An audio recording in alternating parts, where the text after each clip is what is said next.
All right. Good evening, everyone. Hey, Damian, how are you? Hi, Jake. How are you? You all right? Just about. Well, we got the news today that we've gone from tier 2 today to tier 4 in like 2 days' time. So it's like we get locked down again. But we're okay. You've been promoted. You've gone up the divisions. Sadly so. How are you? Good day? Yeah, good. We're just getting ready. The kids are all getting excited now for Christmas. So yeah, it's just been full on. We've had two naked children running around the house all day, which two things when that happens. They're getting excited for Christmas. There's going to be tears a few minutes later, and there normally is.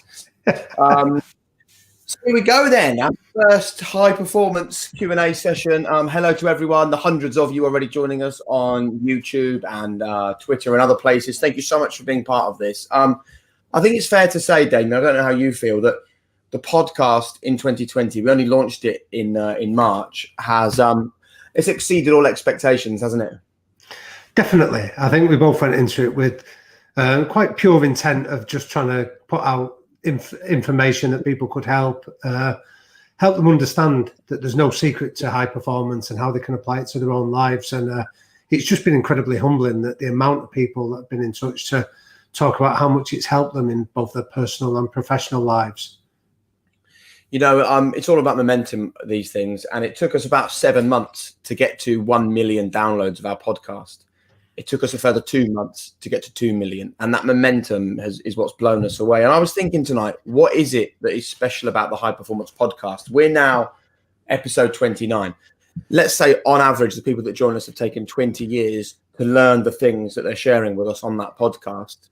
We're talking about, so far, we're coming towards the end of series 3.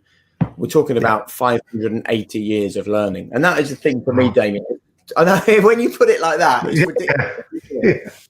580 years. But that's something that has always struck me about like reading. When people say to me, I don't read, and you go, well, why would you not want to read a book? Because somebody has taken all their lessons that they've done from like a lifetime and shared it with you and said, this is what I've learned, this is what I experienced. And I think, in this modern age, podcasts are the equivalent of speed reading a book. And yeah, but when you put it like that, 580 years worth of knowledge and lessons and wisdom, why would you not do it? As Chris Hoy said when he spoke about sort of going and speaking to psychiatrists, why would you not do it rather than why would you? Why would you not is probably a better way to frame it. Fully agree. Let's have a quick, I've got to the age, by the way, where to read things on my computer screen, I require reading glasses. That's the bad thing that's happened in the last few months. Loads of people getting in touch. Dean saying he loves the podcast. The Stevie G one was brilliant. Hello to Sam and Charlie. If you are watching this and you want to chuck a question in a couple of minutes' time, Damian and I will just run through a load of Q&As. There is the comments. And all you need to do is get into the comment section right now. Ask us anything about the podcast, where it came from, why we do it, what's been the most enlightening moment, our 3 non-negotiables, whatever it is. We want you to be part of this conversation, because the whole plan with this podcast is that it isn't just a podcast. It's a community. It's a high-performance community, and we want to be here for you. So I'll tell you what we'll do. We'll get to the Q&A in just a second. But first, if you've not seen the podcast before or you don't know what the podcast is about, have a watch of this.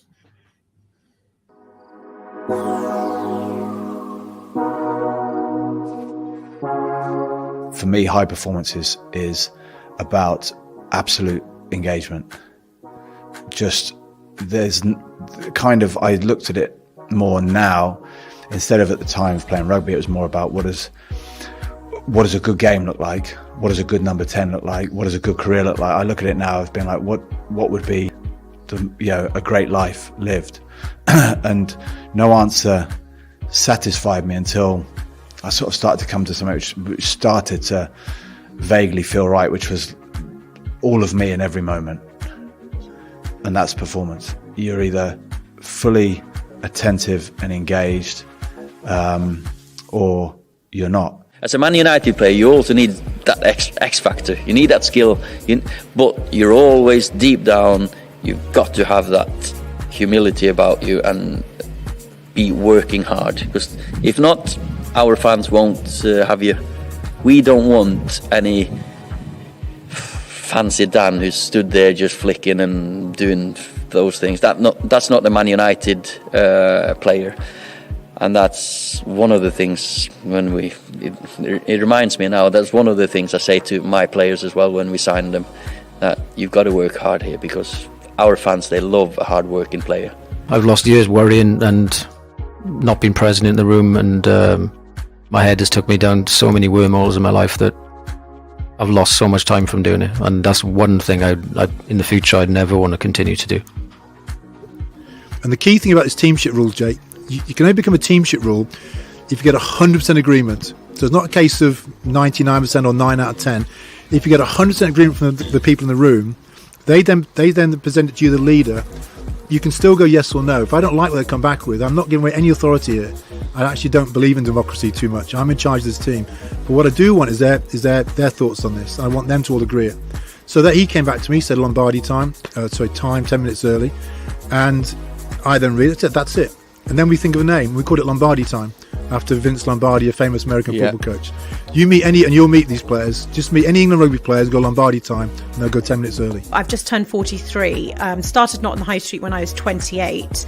And I think what drove me at 28 when I started Not on the High Street, not only did I have a 3-month-old baby, so there were some practicalities about, what drove me.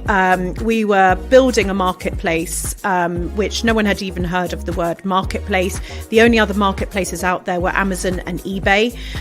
We were absolutely naive, and naivety is fantastic when you start up a business. High performance life.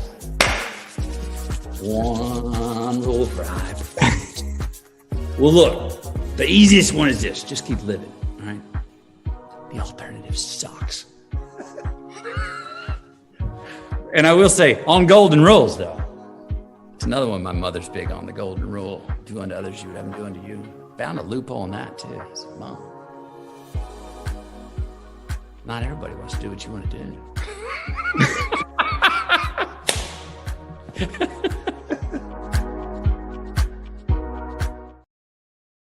One golden rule to have a woman fly.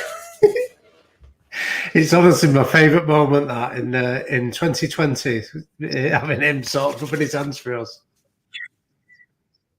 Watching that back, actually, it's just like to be invited into Maurizio Pochettino's front room, Sir Clive Woodward's garden, the United Training Centre, to be talking to a Hollywood A-lister. When we did the Matthew McConaughey podcast, my wife was so excited. She was in the shower just beforehand.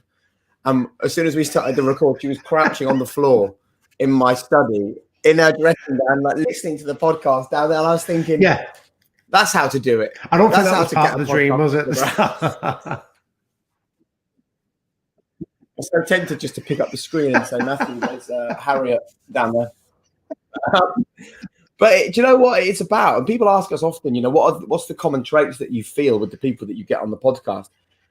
And often I go into, mindset and determination and consistency.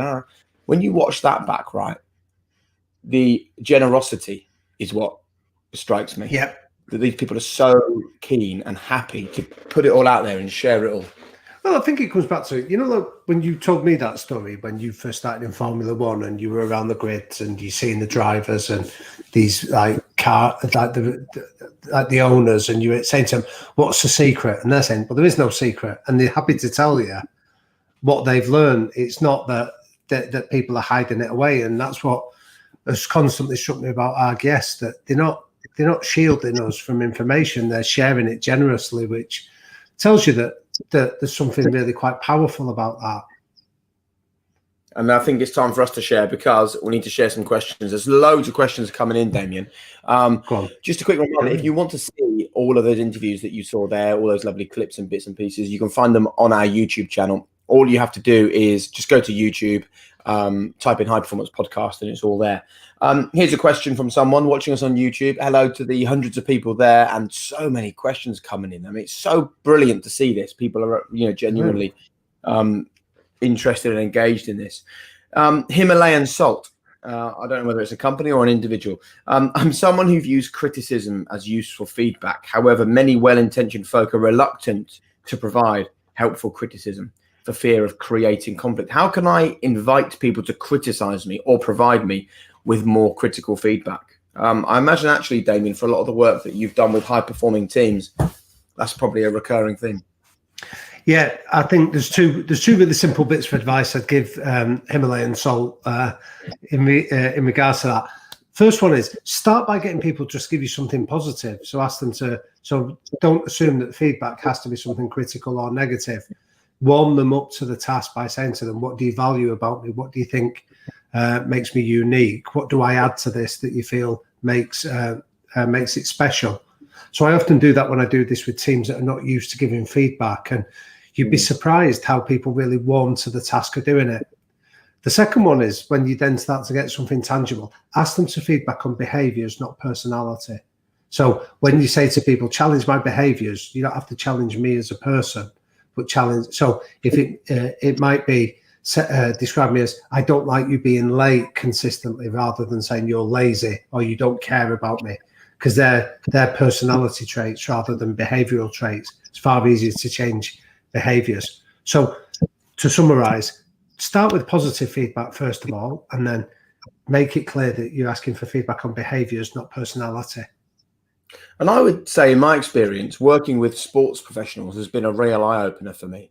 You know, when we have footballers come and join us, and let's say it's someone who's newly retired, like when Frank Lampard or Steven Gerrard came out almost directly out of playing and joined us, they constantly wanted not just praise or like, that was great today. They were constantly ringing me afterwards or WhatsApping me saying, what can be better? What wasn't good enough? Where can I improve? Because for 20 years, those guys have been drilled on the training ground with areas that need to improve.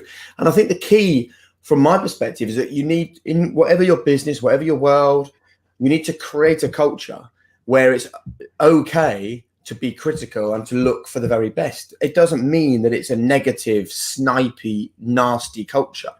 A few of you on here might know that when I worked with David Coulthard on Formula One, the two of us got together with a guy called Sunil Patel, and we set up a production company called Whisper, which we've now got about 100 staff, and it's great. But we have a culture at Whisper where we are constantly striving for the best. And I think a lot of it comes from the fact that that production company was born out of our time in Formula One. So I remember our first ever production meeting, and I would have been probably, well, I've just turned 30, maybe. It was my first ever race in Australia, and we did qualifying, right, Damian? And like, I'd come straight from kids' TV. I was on the absolute edge. Like, to do that live qualifying session in Australia in 2009 was me at my limits. And it reminds me of that phrase, everything you now find easy, you once found hard. Yeah. And like, I found that hard, man. So the next day we started our meeting, and our producer at the time did what everyone traditionally does in television. Just started running through all the good stuff. This was good and that was good. And it was David Coulthard that stopped us and went, hold on, just stop for a second. I don't get the point of this meeting. And all of us were like, well, this is what we do. We just sort of sit around and praise each other so we feel good for the day. And he said, I don't want a meeting like this. I come from a world where if something's good enough, you let it go because it's good enough. I want to focus on the bad stuff. That's where we can improve. Tell me what was not very good. Tell me where we struggled. Tell me where we failed so we can improve on that. And I do think there is an element of that is really healthy. But then that probably led to me, Damian, for years, like focusing on failure, thinking I must focus on failure to improve stuff. And it was only when Matthew McConaughey came on the pod and he said to us, didn't he, you know, focus on the good stuff. If you focus on the good stuff, you remind yourself what you were doing when good things were happening. And that was a big lesson for me personally. And I think what you're describing there, Jake, is a really powerful idea of getting people to understand it's about proportionality. So it's not about either being critical or being overly positive. So it's not either or, it's both and. And I think all the research on this says if you get your ratios right. So there's a guy called John Gottman who studies relationships. He's got a nickname called the Mozart of marriage. And he's looked at what are the happiest marriages and relationships. And he's found they have a ratio of 5 positive comments or interactions for every 1 negative one. And the idea behind it is that, like, think of it like a bank account. If you put in deposits in the bank account where you're reassuring your partner, I love you, I care for you, you're really important to me. When you need to criticize, they know that you're doing it with the right intention. It's when it skews where it's always being critical that it starts to impact how we feel about each other. So I'd encourage anyone listening to this, just get your proportions right and make sure that balance is there. But don't be scared of it. It's okay. It's okay to criticize. For those of you that are just joining us, and hundreds of people getting involved, thank you so much. This is the first time we've done this, a little live Q&A on YouTube. Damian and myself talking about the High Performance Podcast. We've got a couple more episodes left in the third series. So please chuck your questions into the comment section. Man, there's loads coming in. Arthur says, get Lewis Hamilton on. We have tried. And we will try again. Jamie says, hi, chaps. The High Performance Podcast has helped me deal with a very tough year in more ways than I can ever thank you for. Keep up the awesome work. That has been one of the highlights, I think, for us, Damian. I've done 20 years in television. I've never done anything that's had this kind of reaction and feedback. How have you found it? Yeah, incredible. I think I've had messages of people that I've spoken about. I mean, like the pandemic as well as a sort of...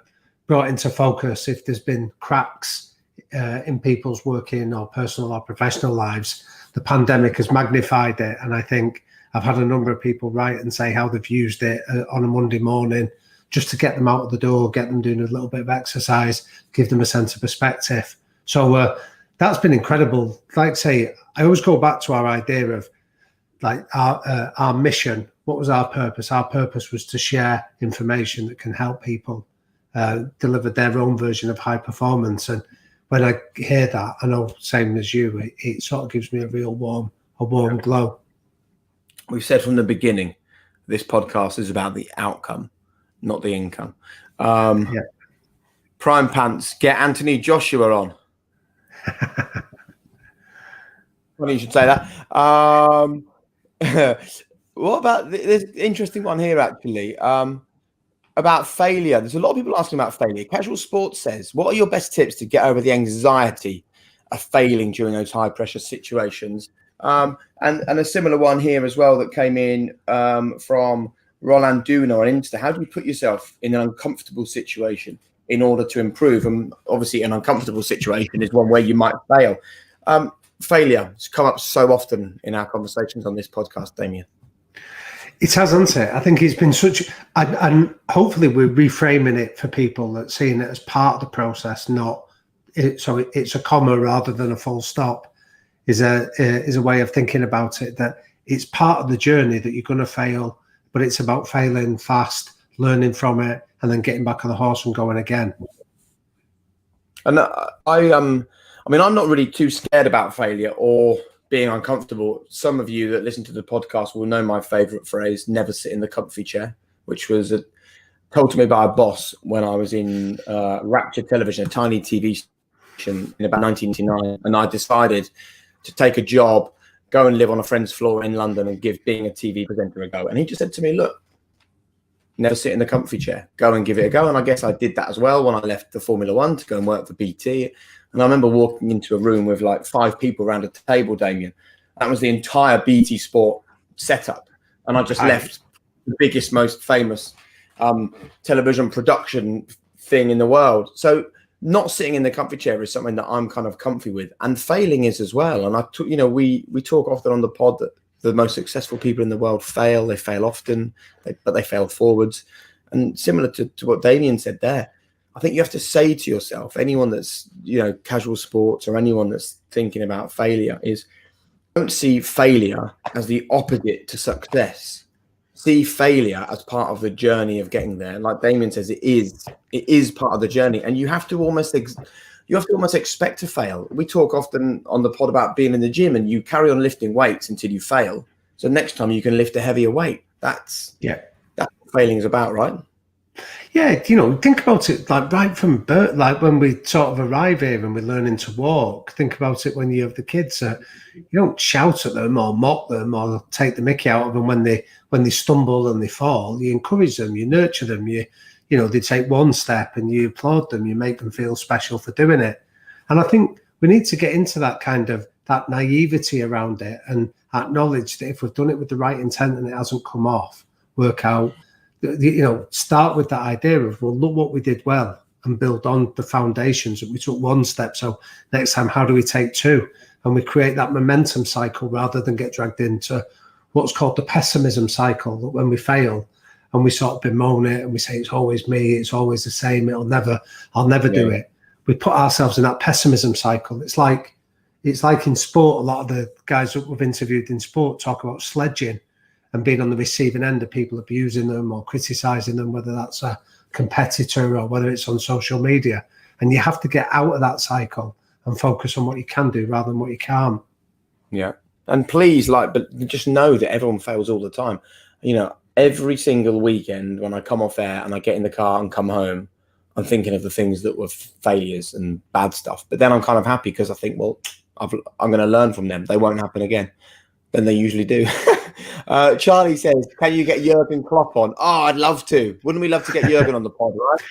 I think it'd be great. I think he's got some brilliant insights. Again, but I'd be interested in his failures, you know, starting at Mainz and failing to get promoted on his first 3 occasions, and then the team getting relegated, and when he went to Dortmund, and when he left them, they were in a pretty ignominious position. You know, Liverpool, it took him 3 years before he started getting any traction there. I think there's an awful lot about failure that he could teach us. We don't get blinded by the outcomes. Well, look at Joe Biden, Damian. He lands his dream job at 77, having failed and failed and failed and failed and failed. You never know when it's going to come. Tim Allen, hey guys, I love the pod. I love the Sean Dyche episode. That was a real pleasure for us to go and sit down with Sean Dyche, wasn't it, at the Burnley training ground? It was this time last year, wasn't it? I know. And this year has flown by. Here's a question from Jai on YouTube.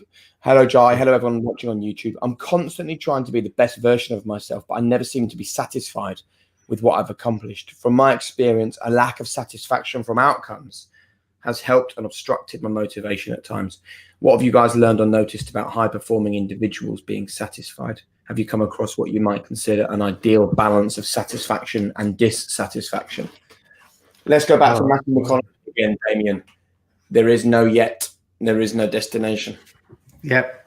Yeah. Really powerful. That idea of don't get caught up in the outcomes is a key thing. Because if I often quote to my son and daughter the Dina Asher Smith one. You know, when we asked her about how do you go and race when you know that some of your rivals are likely to be doping or engaged in other illegal activities? And she said, well, if I put all my happiness on winning that gold medal, and I know that I'm in a situation like that, I'm going to come away feeling dissatisfied. If I know that I've gone out and done my absolute best, regardless of the outcome, I'll walk away satisfied and happy. So it's about go to process, not outcome. Yeah. And I would say that hard work without passion is just hard work. Passion without any hard work is just passion. I want you to live like a life of absolute passion, but also you've got to understand that hard work comes with that. But the good thing is, once you find what you're passionate about and you start working hard at it, what you will find is that the end goal suddenly doesn't really matter. Like, let's say at the end of this year, Damian, you and me had 200 people listening to the High Performance Podcast rather than 2.5 million. I still think that I would have loved the conversations and loved the journey and the process just as much, because it is not about an end goal. It can't be about an end goal, because once you reach the end goal, it just becomes about the next end goal. 2.5 million. Well, then it's about 5. If it's 5, it's about 10. You know, there's no end. It's almost like food shopping when you're hungry. You know, like the worst time to ever go to a supermarket is when you're starving, because nothing you get will ever satisfy that urge. And I think when you start thinking, well, you know, I'll be happy when we get to 2 million. No, I'll be happy when it's 5. And that it's almost like that you never stop into a like would having 200 people listen to this have diluted the enjoyment we've had of working together, having a laugh, meeting these people at their homes? Not even slightly. So the key, find something you're passionate about, and then it's about the journey, not about the destination. Joe on Instagram. Hey, Joe, how do I try and get people to listen to a pod who aren't very open-minded? So how do you share this podcast with people that aren't open-minded? I suppose the first thing you have to ask is, why are they not open-minded? Why are they the sort of people that wouldn't give the podcast a go? I think the second thing is, hopefully, Joe, the podcast does it for you. I do like to think, because I'll share this with people. Like, let's take Johnny Wilkinson as a prime example. You don't have to understand all of the things that Johnny Wilkinson spoke about, or even agree with the things that he spoke about. You know, when he said doing the washing up is as important as winning the Rugby World Cup. Right, fine, that's what he believes. You don't have to agree with that to think about it and to question it and to try and understand it and even to not understand it. So I think that hopefully the podcast, the way that the podcast is put together, will kind of suck people in and get them thinking anyway. And if they're not, I don't know. It's not for everyone, maybe, Damian. I know. I get like I'm more of the approach of, if you don't want to listen, don't listen. And I know that's probably not always the most helpful, but I remember a few years ago I'd done a book and I got an invitation on a radio station, and it was a local radio, and the presenter was almost, his whole shtick was being cynical. And as I sat down, his first question was, tell me why I should bother to read a book like this. And my answer was, well, don't bother. Because if you come at it assuming that it's going to be a waste of time or it'll be no good, I've no doubt you'll prove yourself right. But if you come at it with an open mind and maybe think there might be one or two ideas, I've no doubt you'll prove yourself right as well. So I'm not always a big one of trying to persuade people that, because if you're cynical, like, there's a difference between cynicism and skepticism. A cynic always assumes everything's wrong. A skeptic says, it might be wrong, but I'm prepared to at least open myself up to it. So I'd make that distinction very quickly. Are people cynical or skeptical? Interesting. Kevin's got in touch. And by the way, please put your questions in. There's hundreds of them coming in, but we'll try and get through them. Kevin says, I love the podcast. Do you notice any common morning routines that successful people seem to share? Look, the episode hasn't gone out yet, but should we talk about Eddie Jones, the England rugby? Go on. Yeah, he was good. So Eddie came on the pod. We recorded it a couple of weeks ago in London, and it will be early in season 4.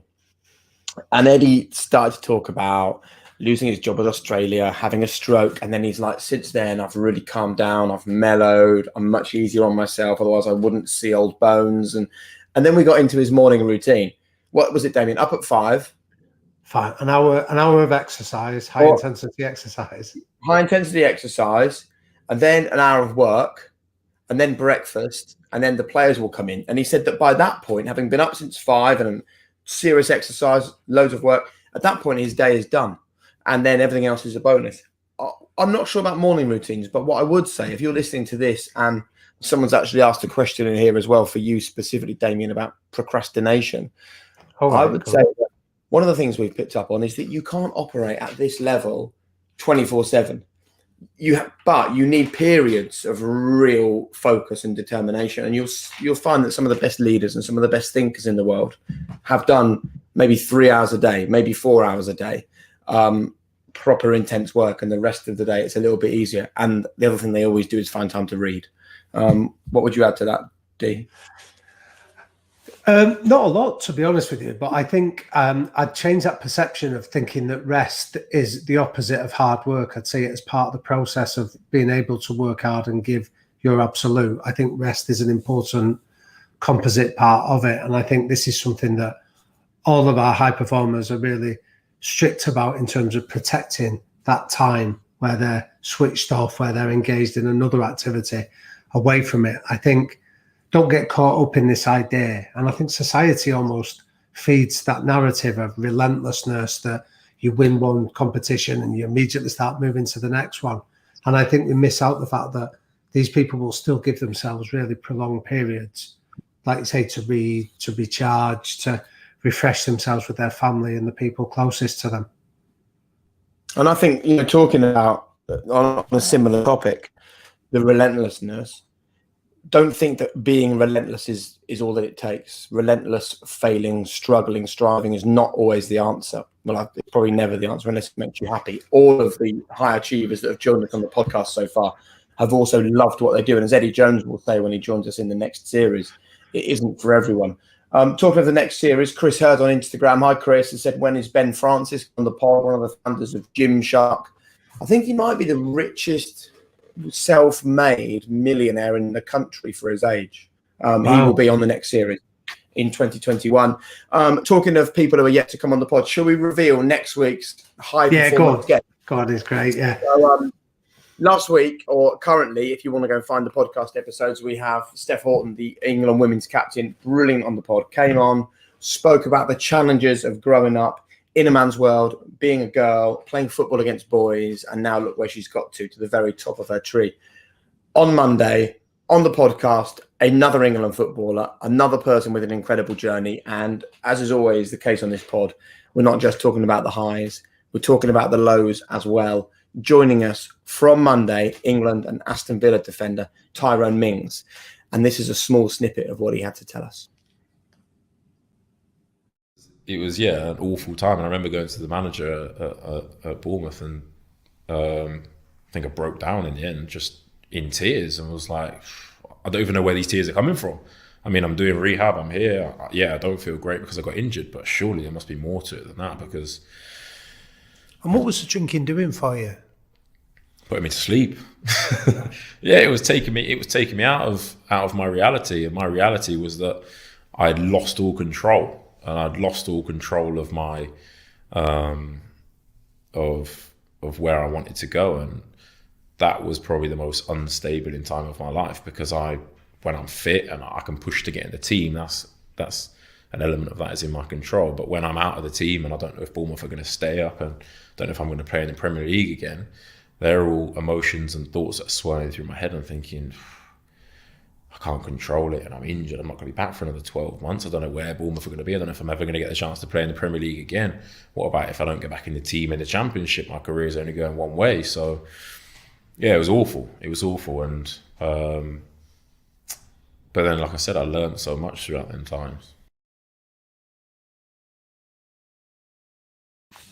A reminder, Damian, that we're all like icebergs, right? What you see is just a little bit on the surface that everybody sees. There's so much happening underneath. And Tyrone, well, he spoke about things that I don't think a current England international, even maybe 5 years ago, would come on a podcast and talk about the sort of things that we discussed. No, I think that one there that we saw the clip, it was a wider conversation about his experiences when he went to Bournemouth, wasn't he? And was he 6 minutes into his Premier League debut and he had a serious injury, and the sort of mental health dark holes that he disappeared into. I thought he was incredibly candid, but quite moving as well.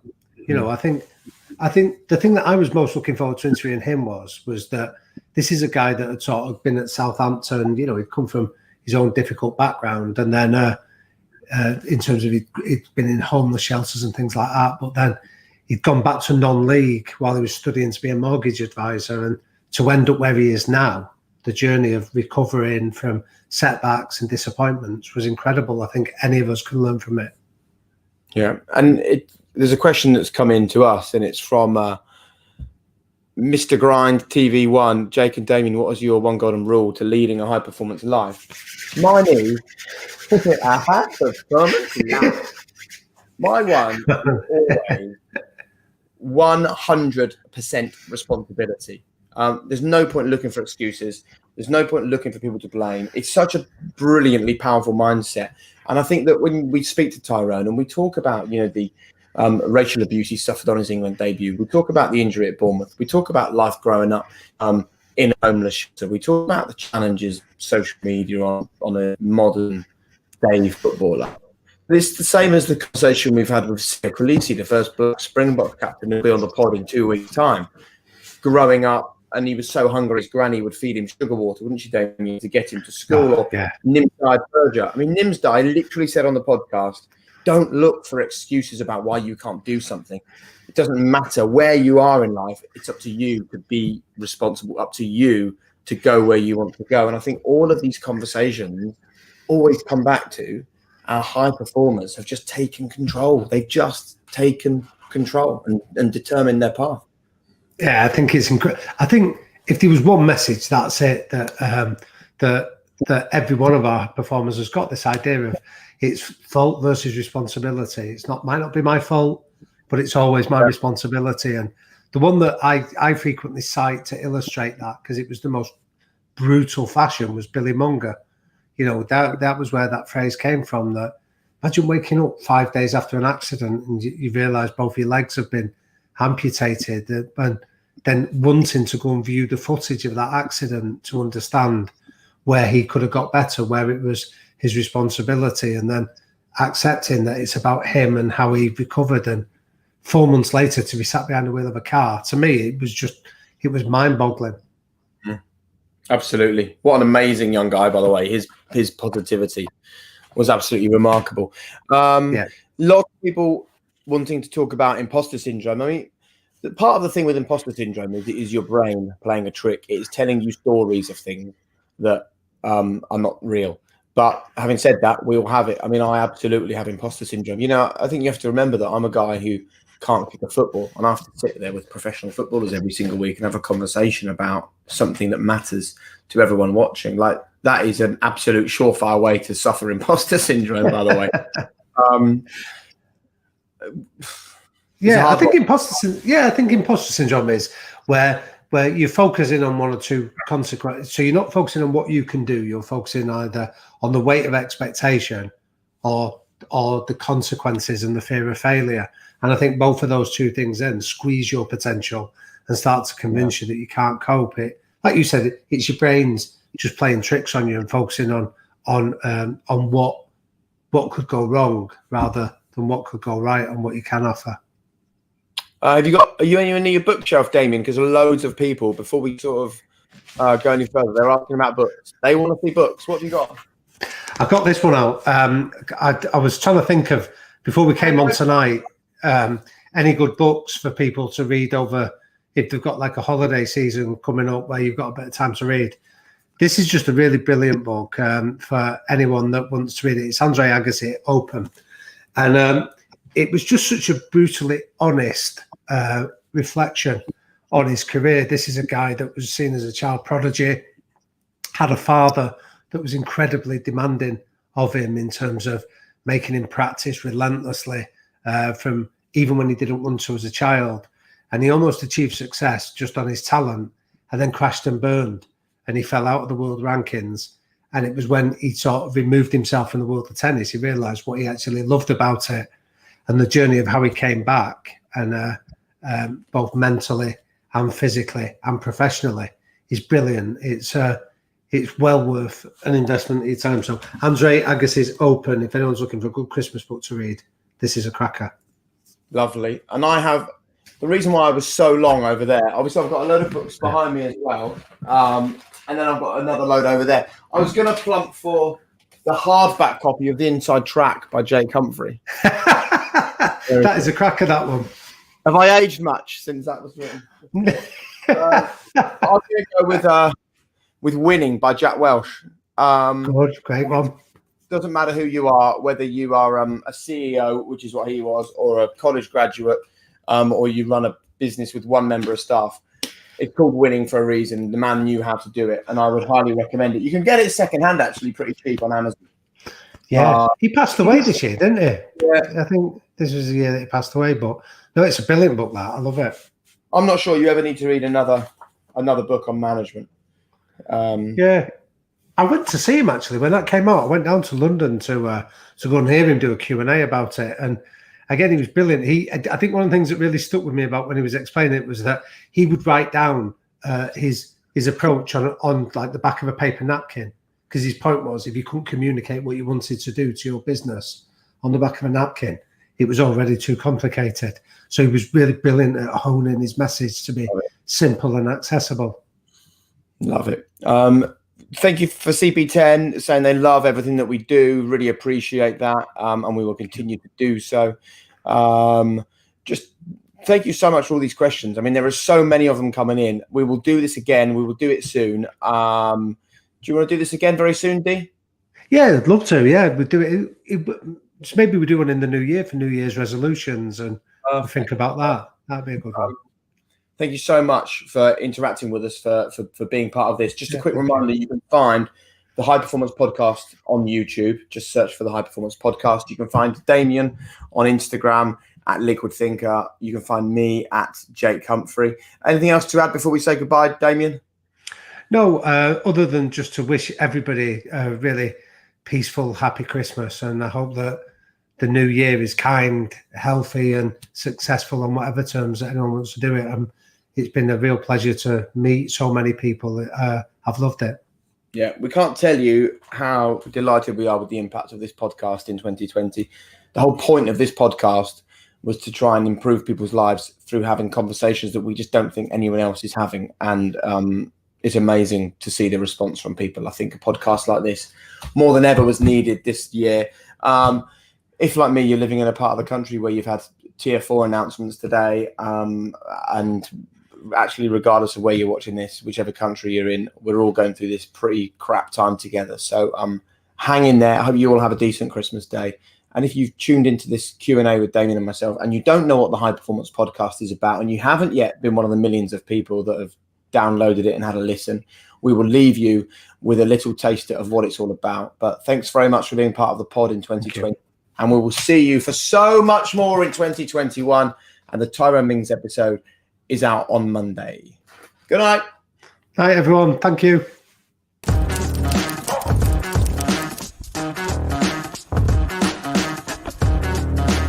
I have this saying that great teams made great individuals. I left school at 15 from a deprived area, the East End of Glasgow. You can't live a normal life. If you want to get to the top here, you've got to make sacrifices. I know that my friend has something that I don't have, and I appreciate that, and I aspire to be like that. For me, high performance is about absolute engagement. When you touch some people, you feel the energy.